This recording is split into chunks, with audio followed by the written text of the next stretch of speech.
Hello, my dear friends, my dear subscribers, my dear viewers. Okay, magandang araw sa ating lahat. Magandang morning, magandang noon, magandang evening. Okay, magandang panonood. So, dito tayo, magbibigay na naman tayo ng kaalaman tungkol sa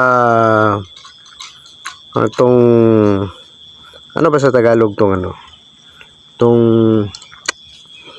mga cross na kwintas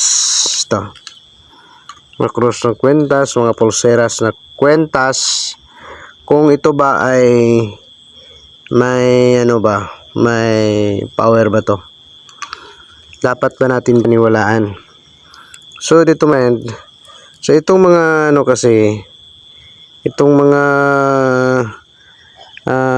katulad nito ng mga bagay. So, according to the belief of some other religious group, religious activities, yung religious na mga tao, ang paniwala nila nito ay taliwas to sa mga paniwala nila sa mga learnings nila sa Bible. So dito sa kanila din yon, belief din nila yon. Mayroon naman silang proof niyan kung bakit ayaw nilang maniwala nito, dahil naisulat rin sa Bible na huwag tong paniwalaan, at saka huwag gumawa ng mga ganitong mga bagay. Ngunit for me, ang mga bagay na to ay wag lang nating gawan ng kamalian.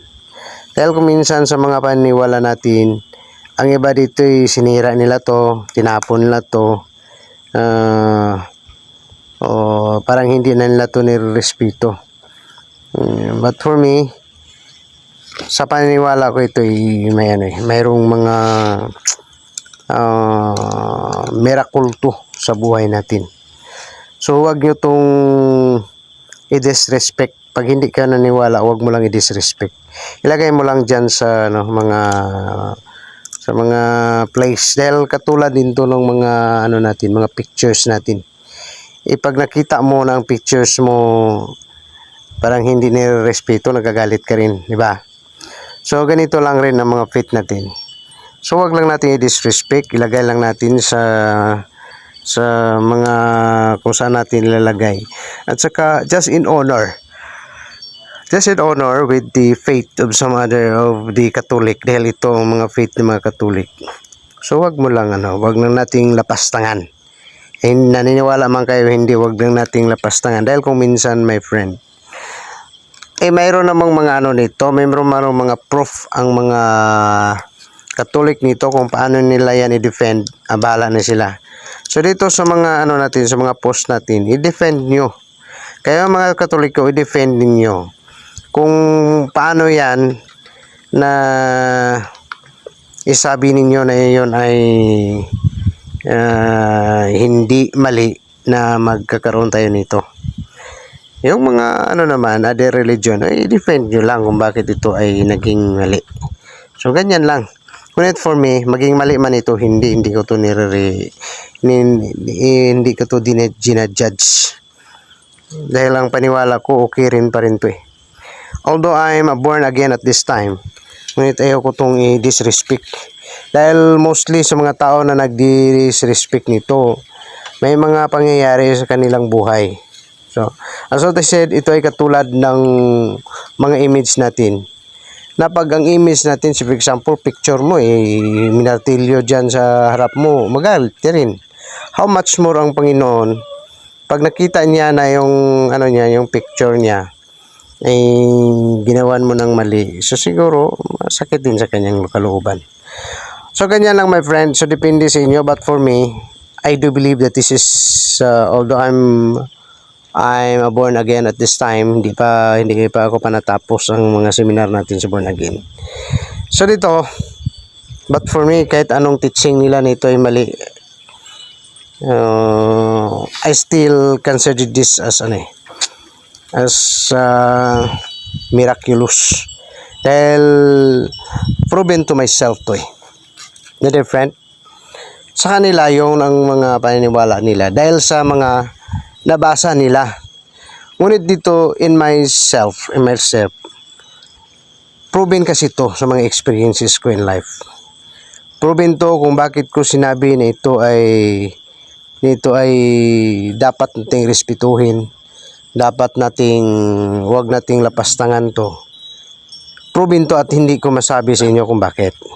Ngunit kung ayaw nyo maniwala na ito ay sacred, sa iyo rin yun. I do respect with your faith also. But for me, as what I said, ang lahat ng mga sinabi ko rito ay based on my experience. At saka, pagsasabihin ko sa inyo rito, hindi naman kayo maniniwala eh.